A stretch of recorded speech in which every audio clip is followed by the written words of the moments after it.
નમસ્તે વિદ્યાર્થી મિત્રો, ઓનલાઈન લેક્ચર્સમાં બાળકો ફરી એકવાર આપનું હાર્દિક સ્વાગત છે.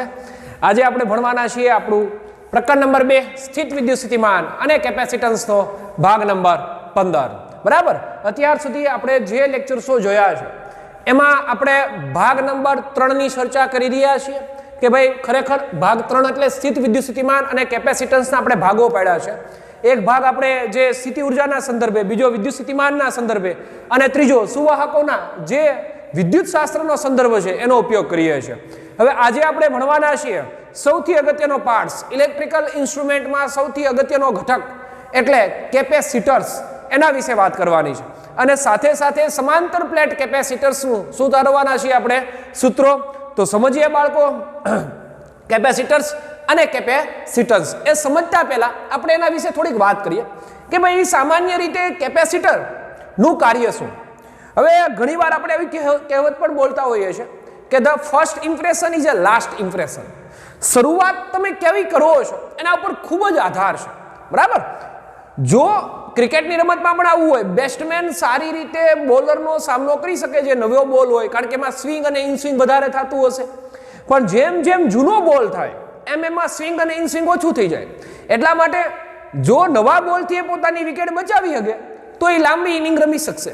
અહીંયા એ જ કન્સેપ્ટ છે કે ભાઈ કોઈ પણ ઇલેક્ટ્રિકલ ઇન્સ્ટ્રુમેન્ટને તમે સ્ટાર્ટ કરો છો ત્યારે એને પૂરતો વિદ્યુત પ્રવાહ મળવો જોઈએ. બરાબર, બહુ સિમ્પલ છે ભાઈ. બાયોલોજીની ભાષામાં સમજવું તો આમ કહી શકાય કે ભાઈ જો કોઈ બાળકને પૂરતું પોષણક્ષમ ખોરાક ન આપીએ, આહાર ન આપીએ તો એ કુપોષણનો શિકાર બનશે. જો એને પૂરતો પોષણયુક્ત આહાર આપીએ તો ઓલરેડી એનું શરીર તંદુરસ્ત રહેશે.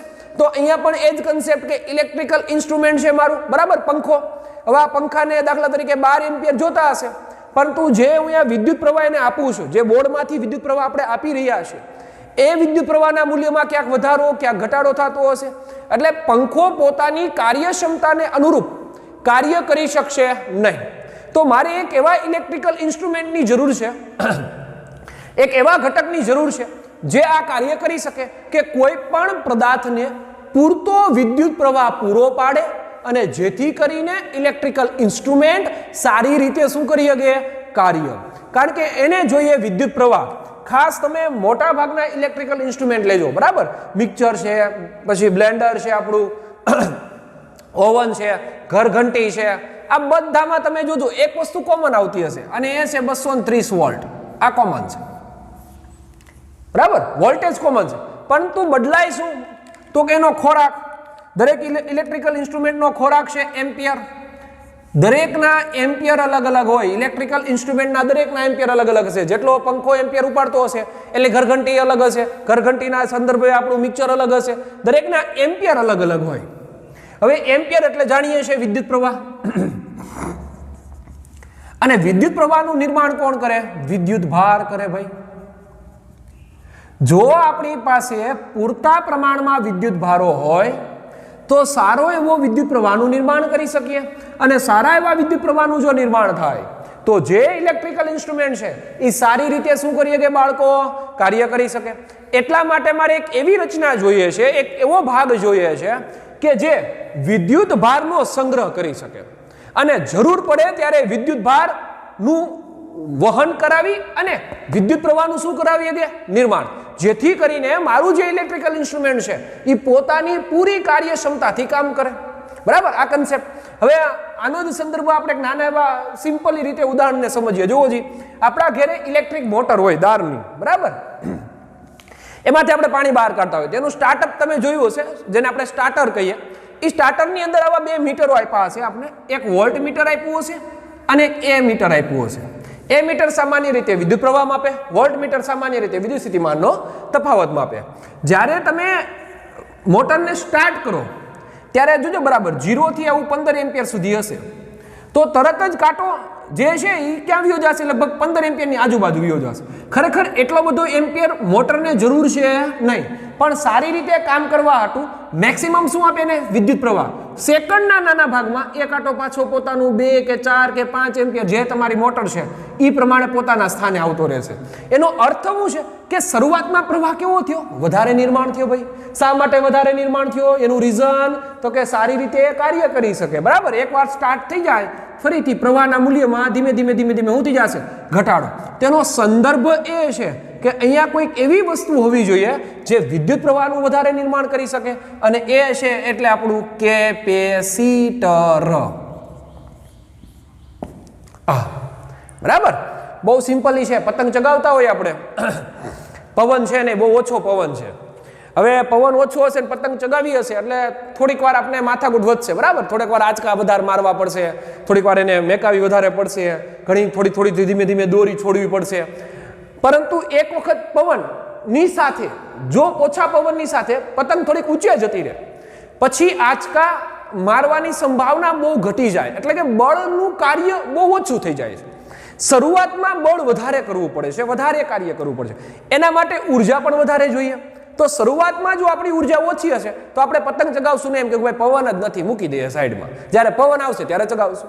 પણ જો પવન ઓછો હોય ને છતાંય પતંગ ચગાવી હશે તો તમારે કાર્ય કેવું કરવું પડશે બાળકો? વધારે કરવું પડે. અને એ કાર્ય કરવા માટે તમારી પાસે ઉર્જા વધારે હોવી જોઈએ, અને એ ઉર્જા વધારવા માટે તમારા શરીરની અંદર ખોરાકનો સંગ્રહ થયેલો હોવો જોઈએ, બરાબર. ભૂખ્યા પેટે પતંગ ચગે નહીં. તો કન્સેપ્ટ અહીંયા એ જ છે કે ભાઈ મારે એમ્પિયર વધારે જોઈએ છે. એમ્પિયર કોણ વધારે લાવે? તો વિદ્યુત ભાર લાવે. અને વિદ્યુત ભાર જો વધારે લાવતા હોય તો વિદ્યુત ભારનો સંગ્રહ કરવા માટે કાંઈક હોવું જોઈએ, અને એ સંગ્રહ કરવા માટેનું સાધન એટલે કેપેસિટર, બરાબર. સીટ એટલે સ્થાન, પણ કેપે એટલે કોને કેપ કરે, કોને લઈ આવે? વિદ્યુત ભારને લઈ આવે. અને વિદ્યુત ભારને શું આપે? ઊભા કોઈ ત્યાં સંગ્રહ થાય નહીં, બરાબર. આપણી ઘરે મહેમાન આવ્યા હોય તો આપણે એને ઊભા રાખીએ, શું આપીએ? બેસાડીએ, જેથી કરીને થોડીક વાર ત્યાં રહે, સંગ્રહ થાય. સંદર્ભ દે. સીટ એટલે બેસવું, કેપ એટલે ગ્રહણ કરવું, પણ કોને ગ્રહણ કરે? તો કે વિદ્યુત ભારને ગ્રહણ કરે. તો આ થઈ કેપેસિટરની સામાન્ય વાત. હવે આપણે એના મૂળભૂત કન્સેપ્ટો અને એની વ્યાખ્યાઓ અને સાથે સાથે કેપેસિટરની અંદર શું થઈ રહ્યું છે એ જોવાનું છે. જોઈએ બાળકો, કેપેસિટર અને કેપેસિટન્સ બધા બહુ કોમન છે, બરાબર. ધોરણ 10 માં આપણે અવરોધ ભણતા, અવરોધ અને અવરોધકતા આવું શબ્દ વાપરતા. તો જેમ રેઝિસ્ટર અવરોધને અવરોધકતા છે, એમ કેપેસિટરને પોતાનું કેપેસિટન્સ છે, બરાબર. ક્ષમતા કે ભાઈ દરેકની ક્ષમતા કેવી હશે? અલગ અલગ હોય. 30ના ક્લાસમાં દરેક કઈ હોશિયાર હોય એવું જરૂરિયાત છે નહીં, કારણ કે દરેકની ક્ષમતા અલગ અલગ હશે. તો ક્ષમતા અલગ અલગ હશે તો જે સાહેબ બોલી રહ્યા છે, જે એને ભણાવી રહ્યા છે, એ સંગ્રહ કરવાની ક્ષમતા કેવી થઈ જશે? અલગ અલગ. એટલે કેપેસિટરોના મૂલ્યો કેવા થઈ ગયા? અલગ અલગ. તો જોઈએ કન્સેપ્ટ આપણો કેપેસિટર અને કેપેસિટન્સ.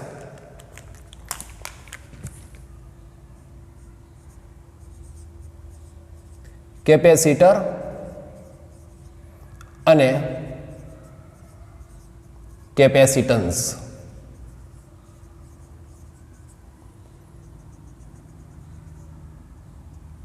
ચાલ બચોડા લઈ લે છોટી, કેપેસિટર રમીએ, જોઈએ એનું કેપેસિટન્સ રમતા રમતા રમીએ, બરાબર. ચાલો સમજીએ કેપેસિટર ની કન્ડિશન. તો કેપેસિટર્સ ની પેલા વ્યાખ્યા સમજી લઈએ ભાઈ. હમણાં જ આપણે બોલ્યા કે વિદ્યુત ભારનો સંગ્રહ કરતી રચનાને શું બોલાય? કેપેસિટર. આ બહુ સામાન્ય વ્યાખ્યા છે, એકદમ સામાન્ય વ્યાખ્યા. જે કોનો સંગ્રહ કરે?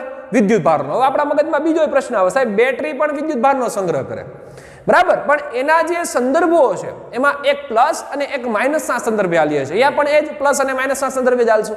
એટલા માટે એ આપણી સામાન્ય વ્યાખ્યા થઈ, એને સમજવા યુક્ત વ્યાખ્યા બોલાય. ખરેખર ફિઝિક્સની એવી વ્યાખ્યાઓ લખી શકાય નહીં. પણ આપણે કોઈ પૂછે કેપેસિટર એટલે શું બાળકો, તો તમે એમ કહી શકશો કે ભાઈ વિદ્યુત ભારનો સંગ્રહ કરતી રચના એટલે કેપેસિટર. પણ જો એની પ્રોપરલી ફિઝિક્સની દ્રષ્ટિએ વ્યાખ્યા લખવી હોય તો આવું બોલાય: બે સુવાહકોથી બે અલગ કરેલા સુવાહકોથી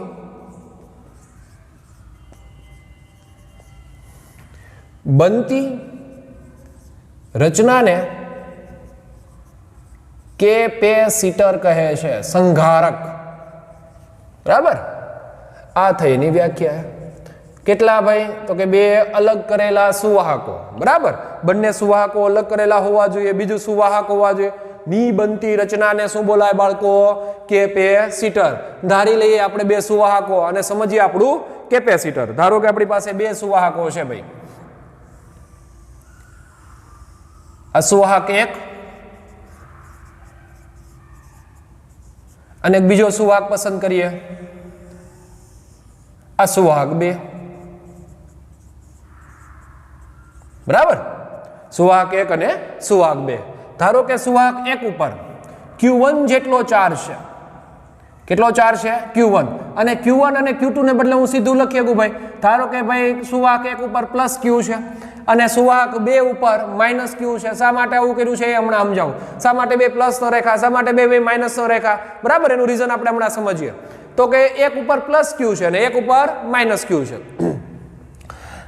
પ્લસ Q હશે એનું વિદ્યુત સ્થિતિમાનને હું નામ આપી દઉં V1. માઇનસ Q છે એના વિદ્યુત સ્થિતિમાનને નામ આપી દઉં બાળકો V2. કારણ કે જ્યાં ચાર્જ હોય અને થોડું ઘણું અંતર હોય તો ત્યાં શું મળે? મને વિદ્યુત સ્થિતિમાન મળે. ભૂલાઈ ન જવું જોઈએ. ગોળા ઉપર ચાર્જ Q હોય અને ગોળાની ત્રિજ્યા R હોય તો એના વિદ્યુત સ્થિતિમાનનું સૂત્ર થાય V બરાબર KQ/R. બરાબર, આ જ કન્સેપ્ટ આપણે ઉપયોગ કરીએ છીએ.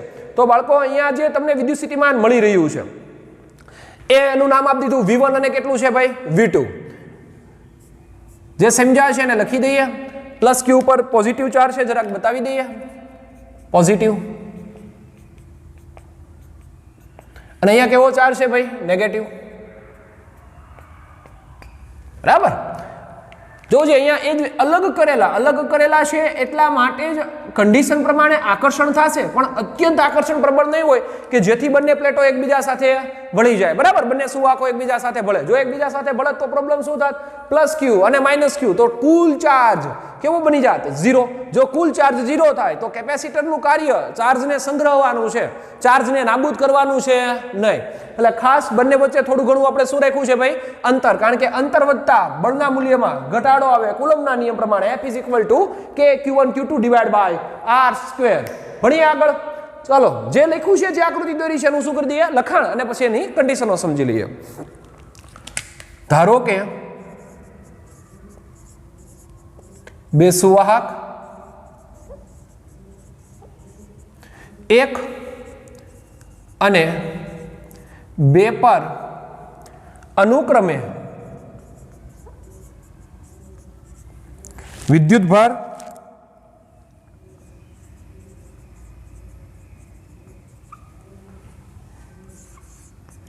Q1 અને Q2 છે.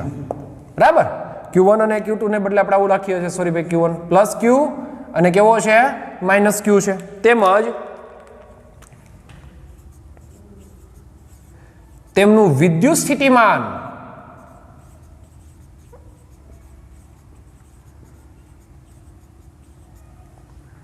અનુક્રમે V1 અને V2 છે.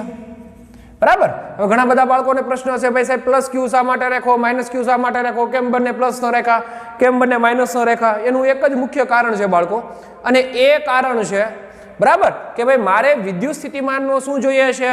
તફાવત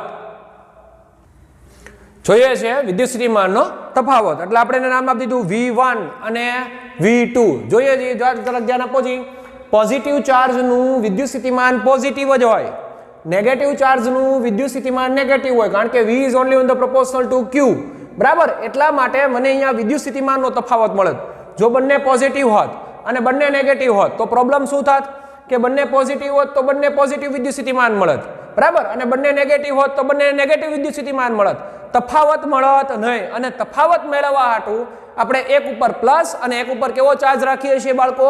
માઇનસ ચાર્જ. એટલે ખાસ કન્સેપ્ટ આપણે યાદ હોવો જોઈએ કે ભાઈ શા માટે અહીંયા પ્લસ રેખા અને શા માટે અહીંયા માઇનસ રેખા? એનું એક જ કારણ છે, કારણ કે મારે V1 નું મૂલ્ય ધન જોઈએ અને V2 નું મૂલ્ય ઋણ જોઈએ, જેથી કરીને મને શું મળી જાય? વિદ્યુત સ્થિતિમાનનો તફાવત.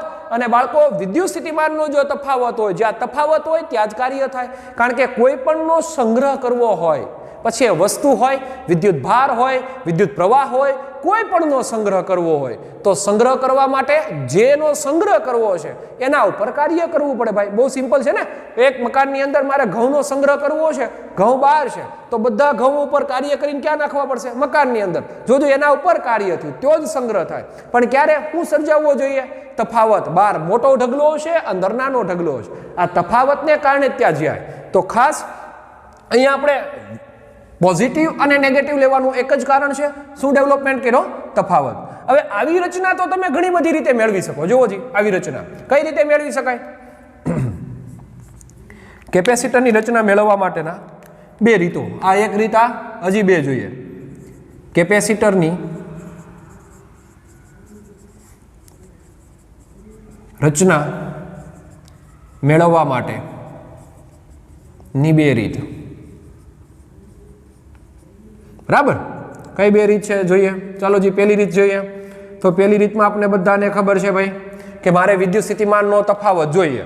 તમે જે ઢોંગ કરો એ અંતે જોઈએ વિદ્યુત સ્થિતિમાનનો તફાવત. ખાવી અને ખીચડી બહારથી લાવવો તોય ભલે, ઘરે બનાવવો તોય ભલે, જોઈએ ખીચડી તો જોઈએ મારે વિદ્યુત સ્થિતિમાનનો તફાવત. તો મેળવી દઈએ તફાવત. જુઓ જી, એના માટે હું આવું કરું ભાઈ, એક અનંત અંતર એક પોઝિટિવ ચાર્જ અહીંયા રાખું. તો અહીંયા એનું વિદ્યુત સ્થિતિમાન કેવું હોય ભાઈ? 0. બધાને ખબર છે અનંત અંતરે વિદ્યુત સ્થિતિમાન કેવું હશે? 0. હવે ઉગમ બિંદુથી કોઈ r જેટલા અંતરે આવેલા p બિંદુએ આ વિદ્યુત ભારને મારે લાવવો છે. બરાબર, કોના વિદ્યુત ક્ષેત્રની અંદર? તો કે કેપિટલ Q ના વિદ્યુત ક્ષેત્રની અંદર. તો આના ઉપર મારે સતત શું કરવું પડે? કાર્ય. કારણ કે અહીં પોઝિટિવ, પેલો પોઝિટિવ, થિયરી લેક્ચરમાં ભણીને આવ્યા છીએ. સતત આના ઉપર કાર્ય કરવું પડશે અને એ કાર્યને કારણે આની અંદર વિદ્યુત સ્થિતિમાનનું મૂલ્ય મળશે. બરાબર, અને એ વિદ્યુત સ્થિતિમાનનું મૂલ્ય જે મળે એને આપણે અહીં નામ આપી દઈએ Vp. અહીંયા 0 હતું ભાઈ, અહીંયા કંઈક મળ્યું તો બે વચ્ચે શું સર્જાય ગયા? તફાવત. તો એક રચના તમે આ રીતે મેળવી શકો. આ કેપેસિટર જ બન્યું. એક કેપેસિટરની પ્લેટને ક્યાં રાખી દીધી? અનંત અંતરે. અને એકને ક્યાં રાખી? P બિંદુએ. અને ત્યાંથી આપણે શું મેળવતા હતા ભાઈ? વિદ્યુત સ્થિતિમાનનો તફાવત. ખાસ કેપેસિટર એટલે બીજું કાંઈ નથી ભાઈ, પણ વિદ્યુત સ્થિતિમાનનો તફાવત. એ તફાવતને કારણે ત્યાં વિદ્યુત ભાર શું પામે? સંગ્રહ. બરાબર. બીજી રચના બેટરી વડે મેળવી શકાય. પેલી નહીં હો, ડબલ બેટરી સિંગલ પાવર, એ બેટરીની વાત કરતા નથી ભાઈ. આ વિદ્યુત સ્થિતિમાનનો તફાવત જો અહીંયા પણ છે, પ્લસ અને માઇનસ. બરાબર, આ ચાર્જ કેવો હશે? પ્લસ. આ કેવી હશે? માઇનસ ભાગ. બે પ્લેટો રાખી દઈએ. સુવાહક, એક ઉપર કેવો ચાર્જ આવશે? માઇનસ. એક ઉપર કેવો આવશે? પ્લસ. એટલે કે ધન ભારિત પ્લેટ અને ઋણ ભારિત પ્લેટ, બે વચ્ચેનું અંતર દાખલા તરીકે d હોય તો આ પણ એક શું બની શકે બાળકો? કેપેસિટર. તો આપણે લખી દઈએ કે ભાઈ સામાન્ય રીતે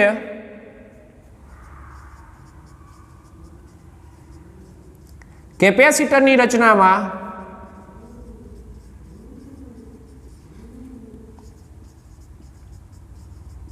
શું કરવું છે? તો કે વિદ્યુત ભારનો સંગ્રહ. વિદ્યુત ભારનો સંગ્રહ કરવા માટે શું સર્જાવવો જોઈએ? વિદ્યુત સ્થિતિમાનનો તફાવત. વિદ્યુત સ્થિતિમાનનો તફાવત હોવો જોઈએ. તો જ વિદ્યુત ભારનો શું કરી શકાય બાળકો? સંગ્રહ. બરાબર, હોવો જોઈએ જ. તો જ આ પોસિબલ છે.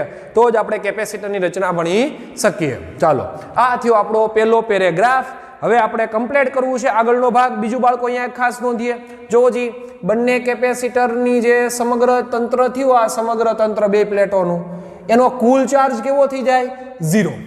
કારણ કે એક ઉપર પ્લસ છે, એક ઉપર માઇનસ છે. તો સમગ્ર કેપેસિટરનો કુલ ચાર્જ કેવો બને? 0 બને. ફરીવાર, પ્લેટનો ચાર્જ નથી કહેતો હું, કુલ ચાર્જ કેવો બને ભાઈ? 0. પરંતુ એનું વિદ્યુત ક્ષેત્ર શૂન્ય થાય નહીં. યાદ હોવું જોઈએ. ભણીને એવા વિદ્યુત ડાયપોલની અંદર સિંહ અને કૂતરાવાળું ઉદાહરણ, કે સિંહના દાંત પાડી નાખો, કૂતરાના દાંત પાડી નાખો, તો બંનેની તાકાતમાં ઘટાડો થતો નથી. એટલે એનું વિદ્યુત ક્ષેત્રના મૂલ્યમાં ઘટાડો થશે નહીં. તો એક વિધાન જરા કંઈ લખી દે નાનું એવું, કે સમગ્ર કેપેસિટરના તંત્રમાં, સમગ્ર કેપેસિટરના તંત્રમાં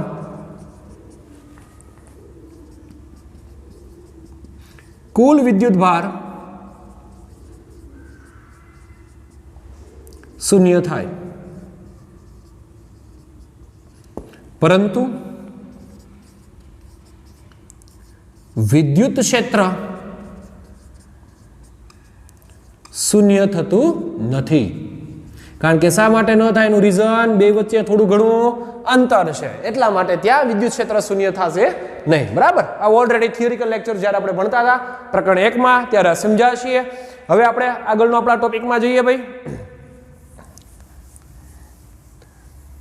મૂળભૂત કન્સેપ્ટ કેપેસિટન્સનું સૂત્ર તારવવું છે. કઈ રીતે તારવાય? તો સૌથી પહેલા આપણે તો અહીંયા આપણી પાસે વિદ્યુત ભાર છે, અહીંયા પણ વિદ્યુત ભાર છે. જો હું વિદ્યુત ભારનું બાળકો મૂલ્ય વધારું તો પ્રોબ્લેમ શું થશે ખબર છે? ક્યુ ને બદલે 2q કરું, અહીંયા માઇનસ ક્યુ ને બદલે -2q કરું. હવે કોઈ પણ પદાર્થનું મૂલ્ય વધારતા એનું ફિલ્ડ વધે.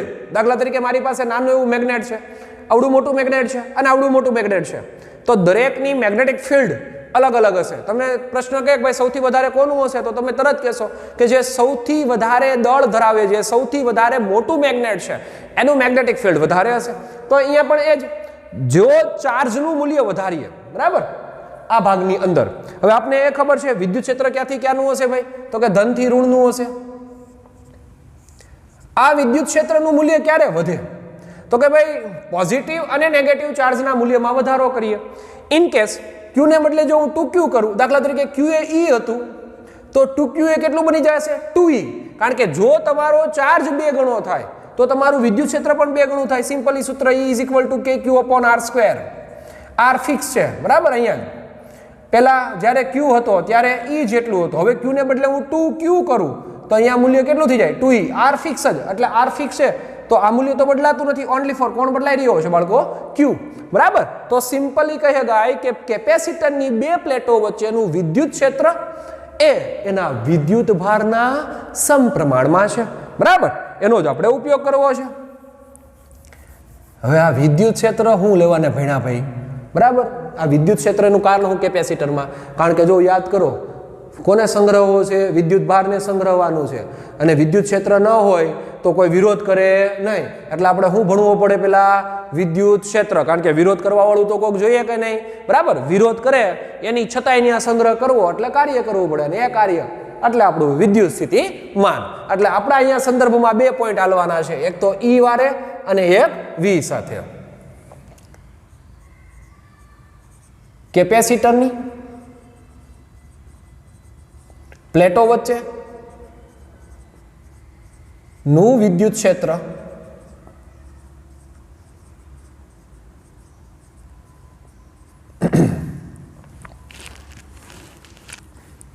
E એ કેપેસિટર પરના વિદ્યુત ભાર ના મૂલ્યના સમપ્રમાણમાં હશે. એટલે કે જો કેપેસિટરની બે પ્લેટો વચ્ચેના કોઈ બિંદુએ હું Q નું મૂલ્ય 2Q કરું તો વિદ્યુત ક્ષેત્ર પણ મને કેટલા ગણું મળે? 2 ગણું. એટલે કે જો Q નું મૂલ્ય બમણું થાય તો વિદ્યુત ક્ષેત્ર પણ બમણું જ થાય. ઉદાહરણ યાદ હોવું જોઈએ ને, લવિંગિયો ફટાકિયો ફોડો, મરચી બોમ્બ ફોડો અને સુતળી બોમ્બ ફોડો, અવાજ તો અલગ આવે ભાઈ. એનું રીઝન દળ અલગ, મટીરિયલ અલગ, બરાબર. એના રીઝનને કારણે જોવો જી Q નું મૂલ્ય ડબલ કરો, લવિંગિયાને બદલે મરચી બોમ્બ ફોડો, તેનું વિદ્યુત ક્ષેત્રનું મૂલ્ય વધે જ, એનું મેગ્નેટિક ફિલ્ડ વધે જ, એનો અવાજ વધે જ, બરાબર. આ ધંધો છે અહીંયા. ઓ ભાઈ, વિદ્યુત ક્ષેત્ર પણ બમણું થશે. તો આના ઉપરથી એક સંબંધ મૂકી દઈએ, અને સંબંધ આપણો એટલે Q is proportional to E. એ તો આપણે પહેલા ચેપ્ટરમાં ભણીને આવ્યા વિદ્યુત ક્ષેત્રના. લ્યો, Q is proportional to E is equal to kq/r² વાળા ભાગમાંથી. ચાલો આગળ જોઈએ. હવે વિદ્યુત ક્ષેત્રની વાત થઈ ગઈ, બરાબર. વિરોધ કરવા વાળો ભાગ છે ભાઈ, અને એ વિરોધ કરવા વાળા ભાગમાં આપણે કોઈ વિદ્યુત ભારને સંગ્રહ કરવો ત્યાં તો શું જાણવું પડે? વિદ્યુત સ્થિતિમાન. પણ ખાલી વિદ્યુત સ્થિતિમાન હાલે નહીં, શું જોઈએ? તફાવત. અને એ તફાવત એટલે આપણે જાણીએ છીએ કે એક પ્લેટ ઉપરથી બીજી પ્લેટ ઉપર, પણ જો બાળકો ખાસ ફરીવાર શીખડાવું છું કે વિદ્યુત સ્થિતિ ઉર્જામાં આપણે ખાલી શું બોલતા હતા? તો આવું કહેતા હતા, જો વિદ્યુત ભારને, બરાબર, આ શબ્દ વાપરતા હતા. અનંત અંતરેથી વિદ્યુત ભારને કોઈ બિંદુ સુધી લાવવા માટે કરવું પડતું વિરુદ્ધ કાર્ય એટલે વિદ્યુત સ્થિતિ ઉર્જા. પણ જો તમે શબ્દ વિદ્યુત ભારને બદલે આવો કરી નાખો એકમ ધન વિદ્યુત ભારને, તો અહીંયા વિદ્યુત સ્થિતિ ઉર્જા નહીં પણ કોણ આવી જાય? વિદ્યુત સ્થિતિમાનનો તફાવત. તો અહીંયાથી જ આપણે એવું કે ભાઈ સુવાહકની જે બીજી પ્લેટ છે એના ઉપરથી એકમ ધન વિદ્યુત ભારને બરાબર સુવાહક 1 ઉપર લાવવા માટે આ વિદ્યુત ક્ષેત્રની વિરુદ્ધ દિશામાં કરવું પડતું કાર્ય. કારણ કે પોઝિટિવને આ પ્લેટે લાવવો છે, વિદ્યુત ભારનો ત્યાં સંગ્રહ કરવો છે. એટલે હમણાં સમજ્યા ઘણા એમ કહે ને ભાઈ વિદ્યુત ક્ષેત્રની શું જરૂરિયાત છે? અહીંયા વિદ્યુત ક્ષેત્ર જરૂરી છે ભાઈ. હું ભણવા હાટું? સ્થિતિમાન ભણવા હાટું. અને સ્થિતિમાન ક્યારે મળે? જો કોઈ વિરોધ કરવા વાળું હોય તો ને.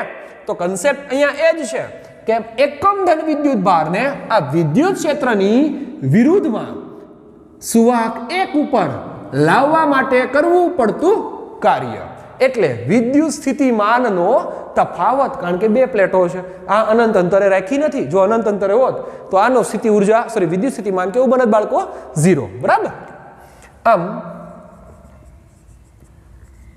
વિદ્યુત સ્થિતિમાન નો તફાવત એટલે એકમ ધન વિદ્યુત ભારને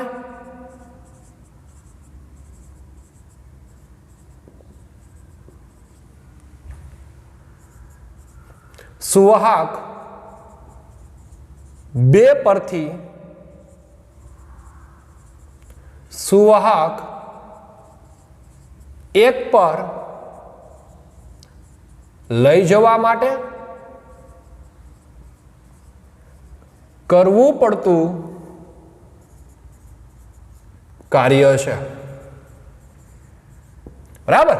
જોવો જી, એટલે આમ કહી શકાય કે ભાઈ Q જો પ્રબળ હશે, મેક્સિમમ મૂલ્ય હશે, તો ઇલેક્ટ્રિક ફિલ્ડ પણ વધારે હશે. જો ઇલેક્ટ્રિક ફિલ્ડ વધારે હશે, ધક્કો વધારે મારશે, તો તમારે જે ઓલાને લાવવો હશે એના ઉપર તમારે બળ કેવું લગાડવું પડશે? વધારે. જો તમે બળ વધારે લગાડશો તો કાર્ય કેવું કરવું પડશે? વધારે કરવું પડશે. એનો અર્થ સાફ છે કે ભાઈ અહીંયા મળેલું કાર્ય એ એના ઇલેક્ટ્રિક ફિલ્ડ ઉપર ડિપેન્ડેબલ છે. ઇલેક્ટ્રિક ફિલ્ડ કોના ઉપર ડિપેન્ડેબલ છે? Q ઉપર ડિપેન્ડેબલ છે.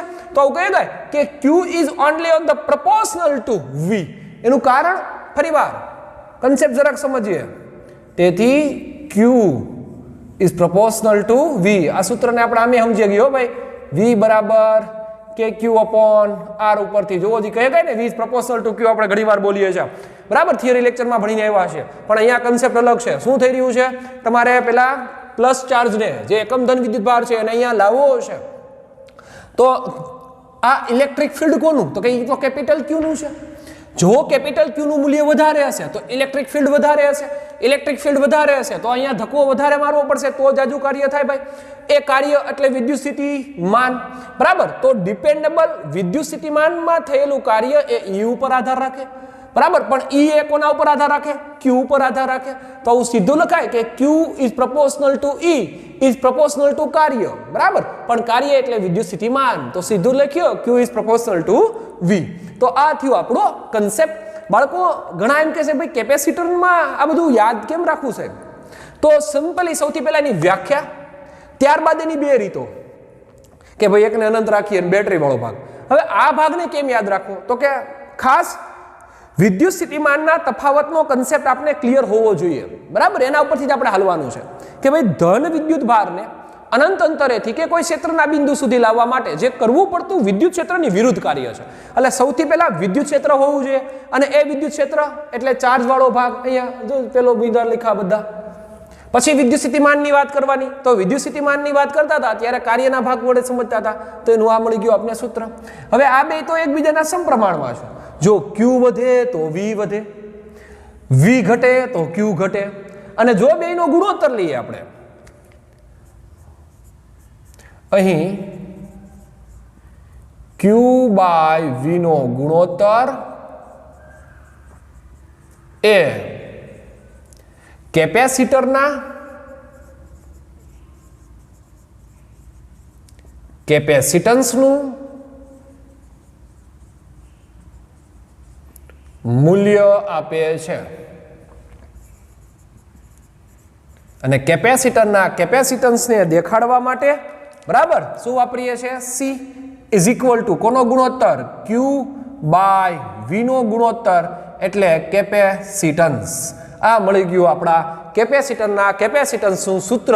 બીજું ખાસ, ક્યુ વધે તો વી પણ વધે, કારણ કે બે સમપ્રમાણમાં છે. જો વધેના છેદમાં વધે તો કેન્સલ, ઘટેના છેદમાં ઘટે તો કેન્સલ. બરાબર, આનું મૂલ્ય 1 હોય તો વિદ્યુત સ્થિતિમાન પણ 1 હોય, આના મૂલ્ય 2 હોય તો આનું મૂલ્ય પણ 2 હોય. તો જે જવાબ મળે છે C બરાબર Q/V એ કેવો મળશે મને? અચળ મળે. હવે C અચળ હોવાનો અર્થ શું થાય કે C એ Q ઉપર આધાર નથી રાખતું અને C એ V ઉપર આધાર નથી રાખતું. નહીતર તો શું થાય? જો V ઉપર આધાર રાખતું હોત તો V વધે તો C ઘટે. બરાબર, આવું થાય. ઇન કેસ Q ઉપર આધાર રાખતું હોત તો Q ઘટે તો C ઘટે. પણ અહીંયા તો શબ્દ કેવો આવ્યો? અચળ. C તો અચળ ને અચળ છે. Q ના મૂલ્યમાં વધારો થાય તો V ના મૂલ્યમાં વધારો થાય, V ના મૂલ્યમાં ઘટાડો થાય તો Q ના મૂલ્યમાં ઘટાડો થાય. તેનો અર્થ સાફ છે કે એનો ગુણોત્તર કેવો રહે છે? અચળ. એટલે C નું મૂલ્ય નહીં કે Q કે નહીં કે V ઉપર આધાર રાખતું નથી. તો એનો આધાર કોના ઉપર? કોક ઉપર તો આધાર હોવો જોઈએ કે નહીં ભાઈ? બરાબર, ઘણી વાર એમ કે ભાઈ છોકરો નાનો હતો તો એના મા બાપ ઉપર આધાર હતો, છોકરો 25 વર્ષનો થયો એટલે એની સ્ત્રી ઉપર આધાર, મીન્સ કે એની વાઈફ ઉપર આધાર રાખવા માંડ્યો, એથી મોટો થયો એટલે હવે એના છોકરા ઉપર આધાર રાખે. એવું કોકના ઉપર આધાર હોવો જોઈએ. તો જોઈએ હવે અહીંયા કોના ઉપર આધાર રાખે છે. આમ Q/V નો ગુણોત્તર અચળ છે, તેથી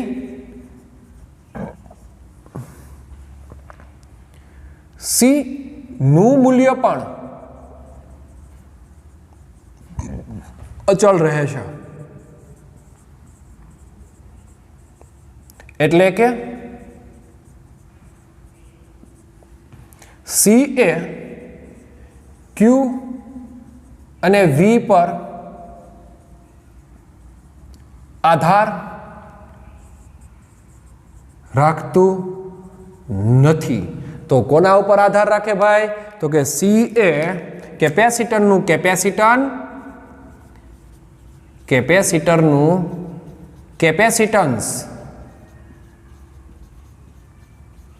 એ ભૌમિતિક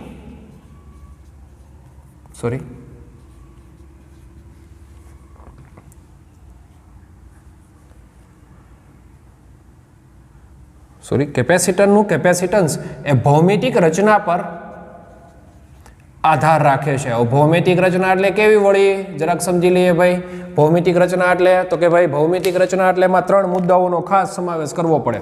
બરાબર, હું ભણતા હોય તો કે ભાઈ કેપેસિટરની વાત કરતા હોય તો એની ભૌમિતિક રચનામાં હું તો કે ભાઈ કેપેસિટરમાં તો પેલા 2 પ્લેટો હોય, તો પ્લેટોને પોતાનો આકાર હોવો જોઈએ કે ન હોવો જોઈએ? બીજું, આડેધડ મજા આવે એમાં આકારની પ્લેટો લેવાય ને? અરે ભાઈ, કારણ કે વિદ્યુતભારનો શું કરવો છે? સંગ્રહ કરવો છે. ઘઉંને એવી જગ્યાએ સંગ્રહ કરશું જ્યાં સુરક્ષિત રહી શકે, કે ગમે ત્યાં સંગ્રહ કરી શકાય. બરાબર, ફળીમાં કરો તો પલ્લે તડકો પડે, ભેજ પડે તો હળી જાય. બરાબર, એટલે સૌથી પહેલા તો આપણે પ્લેટોનો આકાર, તો કે કેપેસિટરનું કેપેસિટન્સ એના પ્લેટોના આકાર ઉપર આધાર રાખે. બીજું, સાથે સાથેનું માપ પણ હોવું જોઈએ. બરાબર, 5-10 હવે 2 મણ ઘઉંનો સંગ્રહ કરવો છે તો એના માટે આપણે એક મોટો ઓરડો પસંદ કર્યો છે. હવે ખાલી ફક્ત 2 મણનો સંગ્રહ કરવો છે તો નાની એવી તમે પેટી છે જે 2 મણનો સંગ્રહ કરી શકે એમાં એનો સંગ્રહ કરી શકો છો. એટલે એનું માપ પણ ખૂબ અગત્યનું હોય, એટલે પ્લેટોનું માપ. અને ત્રીજી વસ્તુ ખાસ, 2 પ્લેટો વચ્ચેનું અંતર. બરાબર, હવે એકને અહીંયા બેહાડો, દાખલા એક પ્લેટ અહીંયા રાખો તમે ધન ચાર્જની, અને એક પ્લેટ તમે રાખ્યા હો ઠેઠ ભાવનગર અથવા તો રાખ્યા હો ભાઈ સુરત. બરાબર, હવે ત્યાં ઠેઠ રાખ્યું પ્લેટ તો એનો અર્થ એમની વચ્ચે કેપેસિટરની રચના થાય નહીં. 2 વચ્ચે ચોક્કસ શું હોવું જોઈએ? અંતર. તો ત્રીજો કન્સેપ્ટ ભૌમિતિક રચના સાથે એનો આ અંતર. તો કેપેસિટરનું કેપેસિટન્સ આ 3 વસ્તુ ઉપર આધાર છે. પ્લેટો, આ બધી વાત છે પ્લેટો વાત છે. હવે વળી કે કોનો આકાર, કોનું માપ? પ્લેટોનું માપ. આવી રાખે પ્લેટોની રચના પરથી. બરાબર, અને જે સુવાહક પ્લેટો છે એનો આકાર, એનું માપ અને એના અંતર ઉપર કેપેસિટરનું કેપેસિટન્સ શું કરશે બાળકો? ડિપેન્ડ. તો આ વાત છે આપણા કેપેસિટરની. હજી ઘણા બાળકોને આ કન્સેપ્ટ સમજાતો નથી, એના માટે આપણી પાસે એક સરસ રીત છે, જૂની ટેક્સ્ટ બુકનો ઉપયોગ કરીએ. ચાલો જી ભાઈ, જરાક ખાલી સમજવા માટે. અહીંયા ક્યુ જેટલો ચાર્જ છે. હવે ક્યુ જેટલો ચાર્જ હોય તેની પાસે વી જેટલું વિદ્યુત સ્થિતિમાન હોય કે ના હોય? હશે જ ભાઈ, અંતર આર જેટલું હોય તો અહીંયા. હવે ક્યુ જેટલો ચાર્જ હોય તો આજુબાજુ શું હોય બાળકો? વિદ્યુત ક્ષેત્ર. હવે અહીંયા એક ગોળો રાખ્યો છે અને આજુબાજુ હવાના કણો છે, ફરતી બાજુ કોણ કણો છે? હવાના. અને હવાના કણોમાં ધારો કે પાણીનું એક અણુ છે, ધારી દીધું બરાબર, ભેજનો એક અણુ પડ્યો છે. હવે ક્યુનું મૂલ્ય એવું વધારું, ક્યુને બદલે 2Q કરું તો વીનું મૂલ્ય વધે અને સાથે સાથે એનું ઇલેક્ટ્રિક ફિલ્ડ પણ વધે ને. 2Q ને બદલે 4Q કરું, 4Q ને બદલે 5Q કરું, 6Q કરું, 8Q કરું, 9Q કરું, 10Q કરું અને એક 100Q કર્યું એટલે મેક્સિમમ ઇલેક્ટ્રિક ફિલ્ડ થઈ ગયું. હવે ઇલેક્ટ્રિક ફિલ્ડ એટલે ઉર્જા. હવે એ ઉર્જાનું આ H2O શું કરી લે? શોષણ કરે. શોષણ કરશે એટલે ફાયદો શું થાય ખબર છે? કે આ બનશે H+ અને એક બને O-. જોજી પેલા આયનીય બંધ વડે જોડાયેલા હતા, હવે આયનીય બંધ વડે જોડાયેલા નથી એટલે આ અણુનું શું બની ગયું બાળકો? આયનીકરણ થઈ ગયું. અને જો એનું આયનીકરણ થઈ જાય તો હવાનો જે પેલા અવાહકતાનો ગુણધર્મ હતો, હવા એ કેવી ગુણધર્મ ધરાવે? અવાહક. હવે અવાહક નહીં રહે, હવે કેવી બની જાય? વાહક. કારણ કે આ પ્લસ બની ગયો અને આ માઇનસ બની ગયો. એટલે અહીંયા જે ગોળા ઉપર તમે ચાર્જનું મૂલ્ય વધારતા જાઓ છો એ હવે ચાર્જ હવામાંથી પ્રસરવા લાગે. કારણ કે હવા પેલા અવાહક હતી પણ હવે કેવી બની ગઈ છે? સુવાહક. અને જે સુવાહક છે એ વિદ્યુત ભારનું શું કરશે? વહન. એટલે ગોળા ઉપરથી ચાર્જ શું થવા મળે? લીક. જેને કહેવાય ડાય ઇલેક્ટ્રિક બ્રેકડાઉન. શું બોલાશે? ડાય ઇલેક્ટ્રિક બ્રેકડાઉન. હવે તમે ચાર્જ ગમે એટલો વધારો, કાંઈ ફાયદો નહીં ભાઈ, કારણ કે બધો ચાર્જ શું થઈ જાય? લીક. એટલે જ્યારે 100Q હતું ત્યારે જે વિદ્યુત સ્થિતિમાન હતું એ અને ચાર્જ હવે અચળ રહે. 100 ને બદલે 120 કરું તો 120 કરશો તો 20Q જેટલો શું થઈ જાય? લીક. બાકી 100 જેટલો પડ્યો રહે. બરાબર, આના જેવી વાત છે. 100 રૂપિયા મને આપે ને 100 વાપરી નાખું, 100 આપે ને 100 વાપરી નાખું, 100 આપે ને 100 વાપરી નાખું, જવાબ 0 થઈ ગયો. તો કન્સેપ્ટ એ છે કે અહીંયા Qનું મૂલ્ય અને Vનું મૂલ્ય કેવું થઈ ગયું? અચળ. જુઓ 100Q એ વિદ્યુત સ્થિતિમાન 100Q જેટલું જ હતું.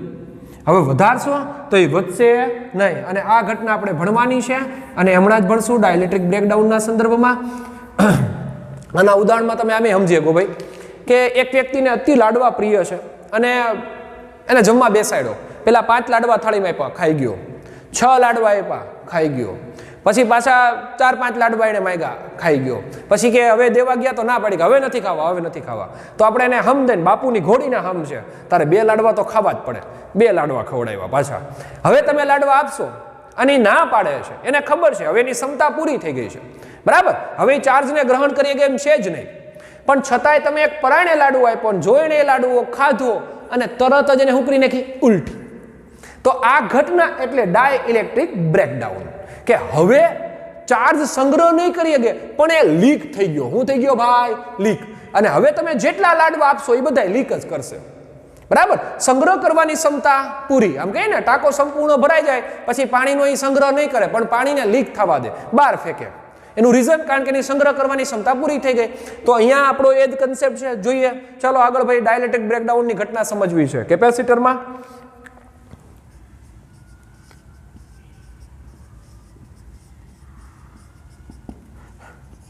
ડાય ઇલેક્ટ્રિક બ્રેકડાઉન.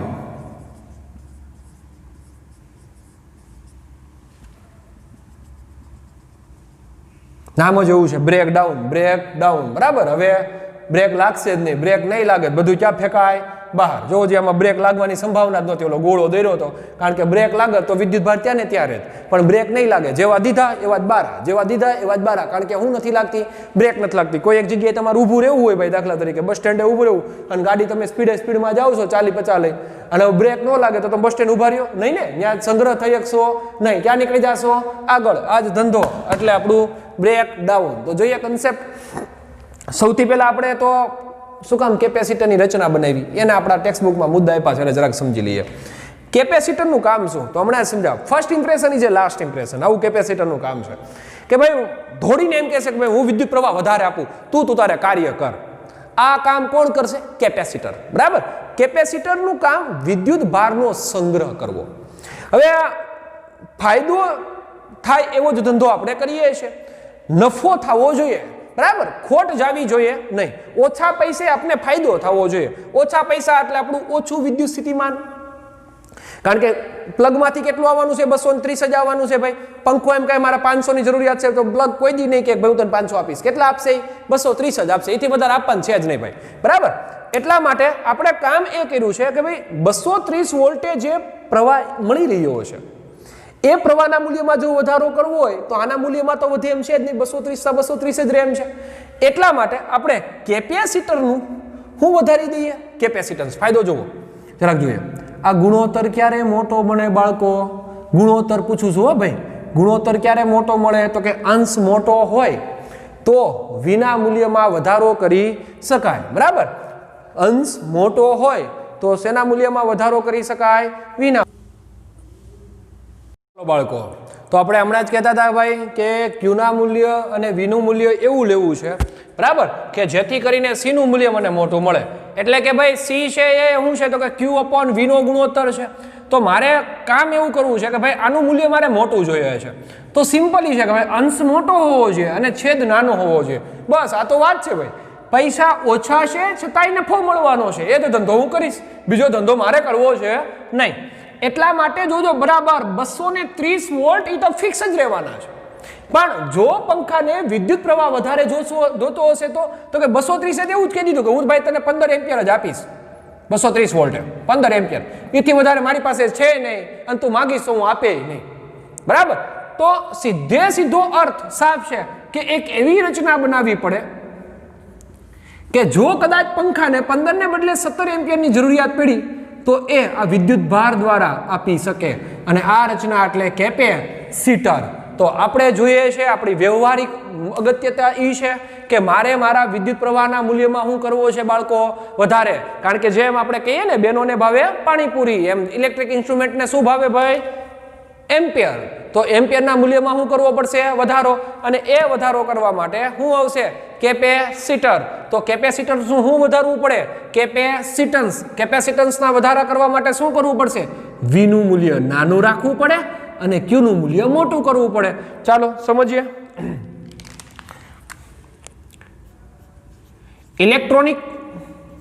ઇલેક્ટ્રિકલ ઉપકરણમાં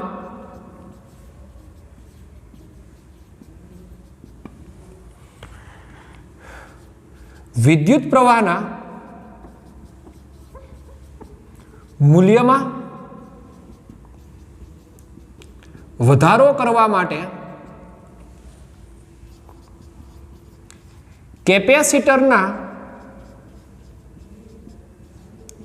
કેપેસિટન્સનું મૂલ્ય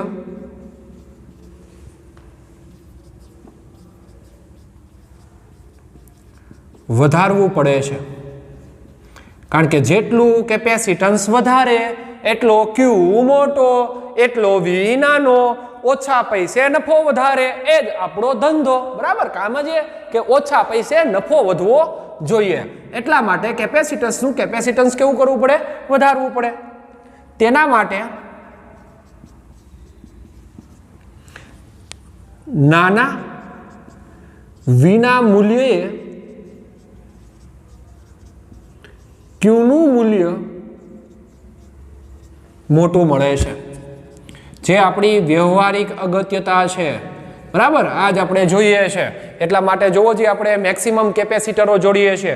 કોઈ પણ ઇલેક્ટ્રોનિક ઇન્સ્ટ્રુમેન્ટ હશે એમાં મેક્સિમમ કેપેસિટરો જોડ્યા હશે. એનું રીઝન કારણ કે આપણું જે ઇન્સ્ટ્રુમેન્ટ છે એ તો મેક્સિમમ પ્રવાહ સાથે કામ કરતું હશે, પણ મેક્સિમમ પ્રવાહ તો પેલો વોલ્ટ આપતો નથી. તો એના માટે આપણે સરસ મજાના શું રાખીએ છીએ બાળકો?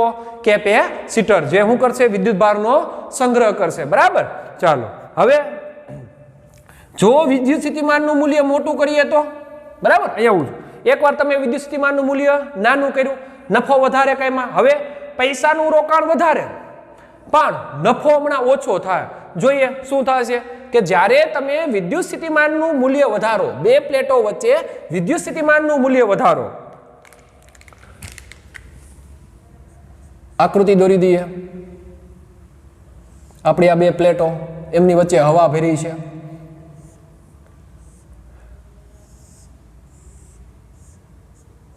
શું ભર્યું છે બાળકો?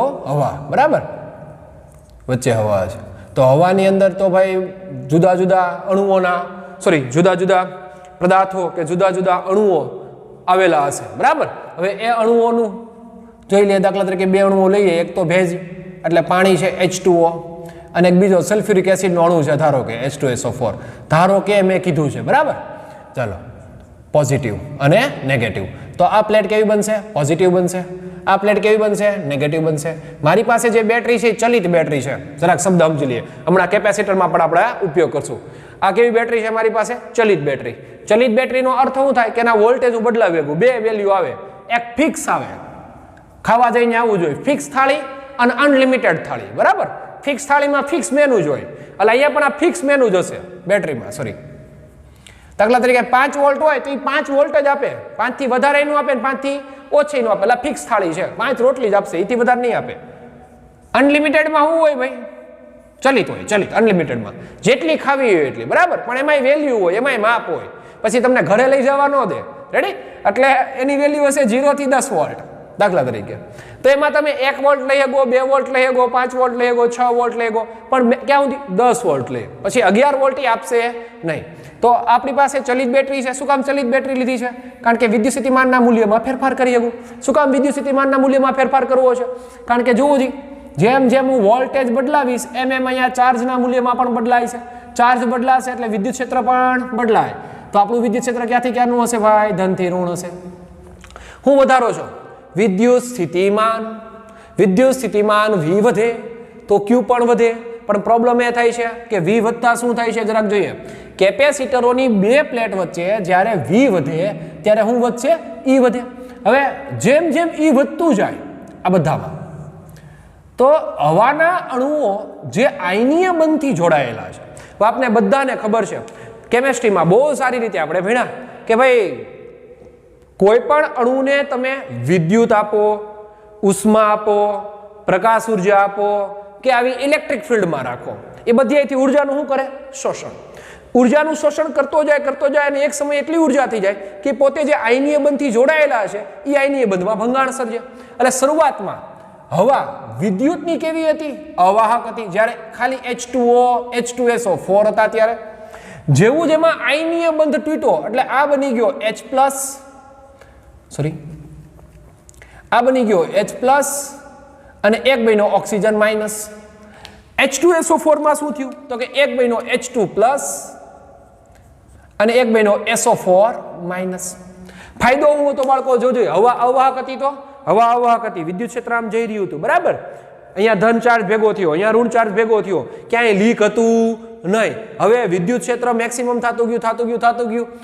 આમાં આયનીકરણ થઈ ગયું એટલે આ H+ બની ગયો, આ ઓક્સિજન માઇનસ બની ગયો. તો માઇનસ ચાર્જ કોની બાજુ ભાગે? કઈ પ્લેટ બાજુ ભાગે ભાઈ? પ્લસ બાજુ ભાગે. સેમ કન્ડિશન પ્લસ કોની બાજુ ભાગે? માઇનસ બાજુ. દાખલા તરીકે એક ઓક્સિજન અહીં આવી ગયો તો એક ઓક્સિજન એક પ્લસ, તો આ તો તટસ્થ થઈ ગયા. હવે કેટલા ચાર્જ વિધા? 2 જ વિધા, 3 ને બદલે. સેમ કન્ડિશન અહીં H+ આવી ગયો તો પ્લસ અને માઇનસ એ તટસ્થ થઈ ગયા. કેટલા વિધા? 3 વિધા. જોવો જી, ચાર્જના મૂલ્યમાં તો આપણે શું કરવાનો છે? વધારો કરવાનો છે. આપણી રચના જે છે વધારો કરવો, ઘટાડો નહીં. પૈસા જાજા છતાંય શું થઈ? ખોટ આવી. વધારાને બદલે શું થયો? ઘટાડો. તો આ ધંધો આપણે કરતા નથી, તો આપણે એક જ ધંધો કરવાનો રહ્યો. અને હું તો કે ક્યુના મૂલ્ય વધારવું હશે તો વીનું મૂલ્ય કેવું રાખવું પડે? નાનું રાખવું પડે બાળકો. જો મોટું રાખીએ તો આ પ્રોબ્લેમ થાય છે કે જ્યારે કેપેસિટરની બે પ્લેટો વચ્ચે હવા હોય અને વિદ્યુત સ્થિતિમાનનું મૂલ્ય બાળકો તમે મોટું રાખો તો હવાનું શું થઈ જશે? આયનીકરણ થાય. અને એ આયનીકરણ થયેલા અણુઓ ધન પ્લેટ અને ઋણ પ્લેટ પરના ચાર્જને તટસ્થ કરી દે. પરિણામે ધન પ્લેટ અને ઋણ પ્લેટના જે ચાર્જનું મૂલ્ય વધારવું હતું એને બદલેનું મૂલ્ય ઘટી જાય. અને આ ઘટનાને ડાઇલેક્ટ્રિક બ્રેકડાઉન કહેવાય, જેમાં ખુદ ચાર્જ સંગ્રહ ન થાય પણ હવે શું થવા મળશે?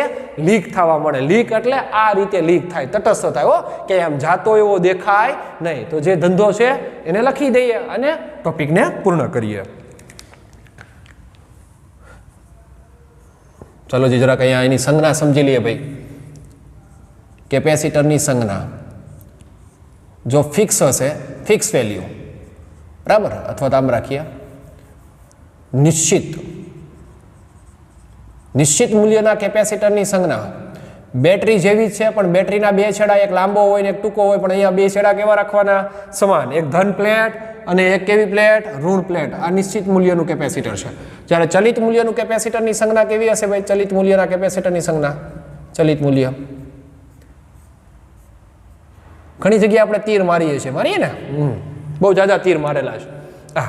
આ જે તીર દેખાડે છે એનો મતલબ એ કેવું છે? ચલિત મૂલ્ય છે. અને ચલિત મૂલ્ય એટલે જેમાં કેપેસિટન્સના મૂલ્યમાં ફેરફાર કરી શકાય. કેપેસિટન્સ ટુ કેપેસિટન્સના મૂલ્યમાં ફેરફાર કરી શકાય. એક જરા કન્સેપ્ટમાં આપણે અહીંયા છોડ્યું છે કે ક્યુ અને વી, તો સી નો એકમ જરાક તારવી શકીએ. ક્યુ નો એકમ કુલમ થશે, એટલે જે સી નો એકમ છે એ કુલમ, સોરી આવું જ લખીએ, કુલમ. વી નું થશે વોલ્ટ, પણ વોલ્ટની -1 લ્યો. તો આ થયું કુલમ ઇન્ટુ વોલ્ટની -1. અને કેપેસિટરનો મૂળભૂત એકમ ફેરાડે છે. ખાસ યાદ રાખશું, મોટો એકમ કોણ છે? ફેરાડે. બરાબર. તો આવું લખીએ ગાય, જોવો જી બાળકો, કે ભાઈ આના સંબંધ ઉપરથી હું આવું લખી શકું કે 1 ફેરાડે બરાબર, આવું લખાય ગાય, 1 ફેરાડે બરાબર 1 કુલમ ઇન્ટુ ઉપર આવશે એટલે વોલ્ટ થઈ જશે, તો CV-1. લ્યો, આ થઈ ગયો એનો સંબંધ. 1 faraday is equal to 1 coulomb, વોલ્ટની -1. બરાબર. એટલે ખાસ મોટો એકમ કોણ છે? ફેરાડે. આગળ વધીએ આપણા ટોપિકમાં અને આ કન્સેપ્ટને લખી દઈએ. જ્યારે બે પ્લેટો વચ્ચેનું વિદ્યુત સ્થિતિમાન વધારવામાં આવે, બે પ્લેટો વચ્ચેનું શું વધારી દઈએ? વિદ્યુત સ્થિતિમાન.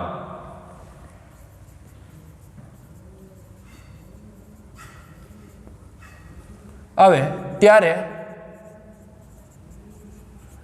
પ્લેટોની વચ્ચેના ભાગમાં હવાના કણોનું, ત્યારે પ્લેટોની વચ્ચેના ભાગમાં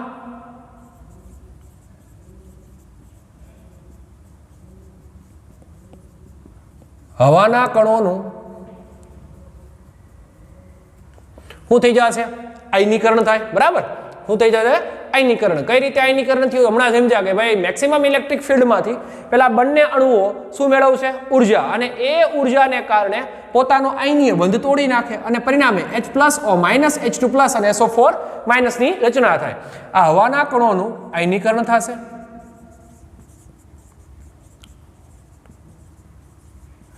અને આયનીકરણ થયેલા કણ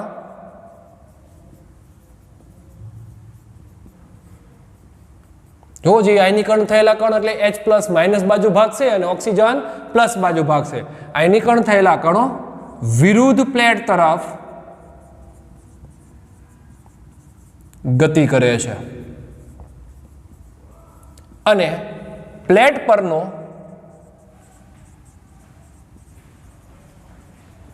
ચાર્જનું મૂલ્ય કેવું કરી નાખશે? તટસ્થ કરી દે. આ થયું કામ. બરાબર. હવે ચાર્જ તો ભાઈ ઘટવા માંડ્યા. આપણે એવો ધંધો કરવો નથી, કારણ કે આપણે તો ચાર્જ વધારવાનો ધંધો છે. ઓછા પૈસે ચાર્જ વધે. પ્રોબ્લેમ અહીંયા વધારે પૈસે ચાર્જ ઘટે, તો એ તો ખોટમાં ગયું. તો આ ખોટ વાળો ધંધો કરતા નથી. એટલા માટે આપણે હંમેશા કેપેસિટન્સને એવા જ મૂલ્યો પસંદ કરીએ છીએ જેનું કેપેસિટન્સ કેવું હોય? વધારે. બરાબર. આમ હવે આપણો કન્સેપ્ટ આવડો આવો, ડાયલેક્ટ્રિક બ્રેકડાઉનની વ્યાખ્યા. જ્યારે હવા ડાયલેક્ટ્રિક તરીકે લીધેલી જે હવા છે, બરાબર, વચ્ચે આપણે હવાનું માધ્યમ પહેર્યું છે. આમ જે મહત્તમ વિદ્યુત ક્ષેત્ર સુધી, મહત્તમ વિદ્યુત ક્ષેત્રના મૂલ્ય સુધી હવા પોતાનો કયો ગુણધર્મ જાળવી રાખે? અવાહકતાનો ગુણધર્મ. જે મહત્તમ વિદ્યુત ક્ષેત્રના મૂલ્ય સુધી હવા પોતાનો અવાહકતાનો ગુણધર્મ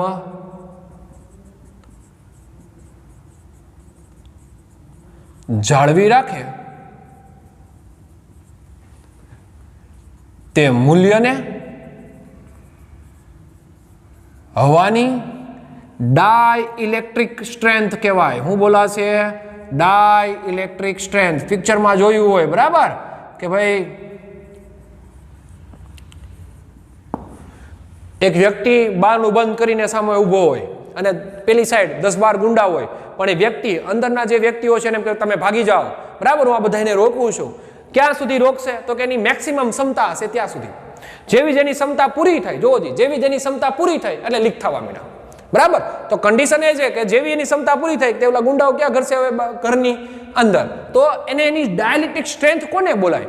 તો કે જે મહત્તમ વેલ્યુ સુધી એ વિરોધ દાખવી શકે, જે મહત્તમ વિદ્યુત ક્ષેત્રના મૂલ્ય સુધી હવા પોતાનો ગુણધર્મ, કયો ગુણધર્મ? અવાહકતાનો ગુણધર્મ જાળવી રાખે, એટલે વાહક બને નહીં. જો વાહક બને તો લીક થવા મળે, એટલે એને સંગ્રહ કરવો છે. જે મહત્તમ વિદ્યુત ક્ષેત્રના મૂલ્ય સુધી હવા પોતાનો અવાહકતાનો ગુણધર્મ જાળવે તે મૂલ્યને હવાની ડાય ઇલેક્ટ્રિક સ્ટ્રેન્થ કહેવાય. અને એની મૂલ્ય પણ આપણે આપ્યું છે કે હવાનું ડાયઇલેક્ટ્રિક સ્ટ્રેન્થ કેટલું છે ભાઈ? ખાસ યાદ રાખશું બાળકો, 3 ગુણ્યા 10⁶ વોલ્ટ પ્રતિ મીટર ઇન્વર્સ, એટલે કે 1 મીટરમાં લગભગ 30 લાખ વોલ્ટ જોઈ. તમારે હવાને અવાહકમાંથી શું બનાવી હોય બાળકો? સુવાહક બનાવી હોય તો 1 મીટર જેટલી હવા છે એમાં કેટલા વોલ્ટેજ, કેટલું વિદ્યુત ક્ષેત્ર આપવું પડશે? કેટલા વોલ્ટેજના ક્રમનું? તો કે 3 ગુણ્યા 10⁶ વિદ્યુત સ્થિતિમાનના તફાવત હેઠળ એનું વિદ્યુત ક્ષેત્રનું નિર્માણ કરી ને હવાનો અવાહકતાનો ગુણધર્મ ભાંગી શકાય. એટલે હવા હવે કેવી બની જશે? વાહક. જો સેન્ટીમીટરના કંદરમાં આલીએ, સેન્ટીમીટરના ભાગમાં, તો આ તો મીટર છે, સેન્ટીમીટરમાં 2 ઘાત ઓછી થઈ જાય. 3 ગુણ્યા 10⁴ વોલ્ટ cm-1, સેન્ટીમીટર -1, બરાબર. આ થયો આપણો કન્સેપ્ટ, ટોપિક.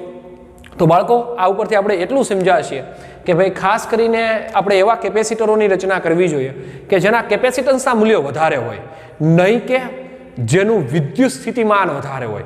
વિદ્યુત સ્થિતિમાન વધારે છે તો પ્રોબ્લેમ આ છે, અને એ પ્રોબ્લેમનું સોલ્યુશન કરવા માટે આપણી પાસે કંઈક રસ્તાઓ છે, અને એ રસ્તા એટલે બે સુવાહકોની પ્લેટોની વચ્ચે આપણે શું ભરીએ છીએ? કેવું દ્રવ્ય ભરી રહીએ છીએ? ડાય ઇલેક્ટ્રિક દ્રવ્ય ભરીએ છીએ. હજી બ્રેકડાઉનની વ્યાખ્યા તમે પણ આમાં લખી શકો. બ્રેકડાઉનની વ્યાખ્યા શું લખાશે? તો કે હવા પ્રબળ વિદ્યુત ક્ષેત્રની અંદર પોતાનો અવાહકતાનો ગુણધર્મ છોડી અને વાહક બને. આ ઘટનાને એનું શું બોલાય? ડાય ઇલેક્ટ્રિક બ્રેકડાઉન. જરાક લખી દઈએ વ્યાખ્યા, એટલે આપણે જ્યારે પણ ભણતા હોય ત્યારે આપણે સમજવા માટે યોગ્ય થાય.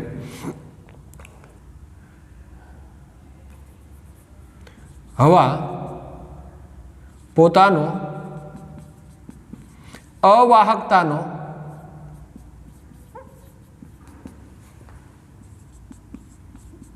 ગુણધર્મ માંથી જ્યારે વાહક બને, બરાબર, હવા પોતાના અવાહકતાના ગુણધર્મમાંથી જ્યારે વાહક બને તે ઘટનાને હવાનું શું બોલાય? ડાય ઇલેક્ટ્રિક બ્રેકડાઉન.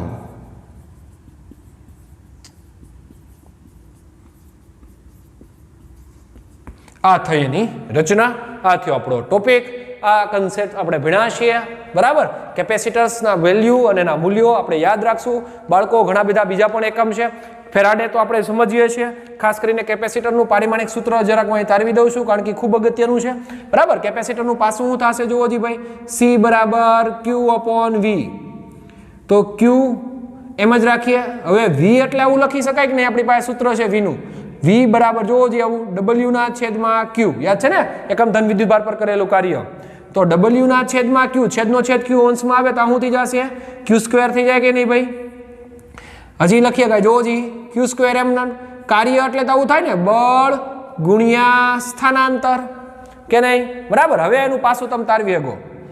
Q² એટલે થાય કુલમનો વર્ગ, આ થાય ન્યૂટન, સ્થાનાંતરનું મીટર, તો થશે C² n-1 m-1. તો કેપેસિટન્સનું પાસું, કેપેસિટન્સનું પાસું હું લખીએ ગયા, જુઓ જી, કુલમનો વર્ગ છે એટલે આનું થઈ જશે A² T². યાદ હોવું જોઈએ Q = IT, બરાબર. એના ઉપરથી A² T². ન્યૂટનનું થાય આવું M1 L1 T-2, પણ ની કેટલી ઘાત છે? -1. જોઈ દે મેથે -1 આપવી પડે. મીટર છે તો એનું L1 પણ કેવું થાય? -1, તો L-1. એનો વર્ગ ટીનો વર્ગ આમાં એમની -1 થઈ જશે, એલની -1 થઈ જાય, ટીનો વર્ગ થઈ જાય અને એલની -1. તો એલની -1 એલની -1 શું થશે? એલની -2 એટલે એનો વર્ગ એમનો t² ટીની 4 ઘાત એટલે આવું થશે. એમની -1 એલની કેટલી થશે જોજી ભાઈ? અહીંયા એલની -1 થશે ને, એલની -1 અહીંયા L1 છે તો આ આવશે એલની -1 -2 ટીની 4 ઘાત અને એનો વર્ગ. આ મળી ગયું આપણા કેપેસિટર્સનું પારિમાણિક સૂત્ર અને એના કન્સેપ્ટો બાળકો જોયા છે. આજે આપણે હજી એક પણ ટોપિક બાકી છે જે આપણા નેક્સ્ટ લેક્ચર્સમાં આપણે ઉમેરી દઈશું અને એ છે સમાંતર પ્લેટ કેપેસિટન્સનું સૂત્ર. બરાબર, અહીંયા સુધીનો આ ટોપિક આપણે યાદ રાખશું. ઘણા બધા લાંબા સમયમાં આપણે આ કન્સેપ્ટ સમજાશે. એનું કારણ આ ખૂબ અગત્યનું છે. પાઠ નંબર 7માં મિનિટે એક વર્ડ્સમાં એક થિયરીમાં આપણે કેપેસિટરના કન્સેપ્ટો જોતા જશું. એટલે ખાસ બાળકો આ કેપેસિટર ખૂબ અગત્યનું છે અને એનો સારી રીતે આપણે અભ્યાસ કરી ચૂક્યા છીએ. હવે પછીના લેક્ચર્સમાં જેમ કીધું એમ એ થિયરી ભણશું અને આગળ વધશું. અસ્તુ.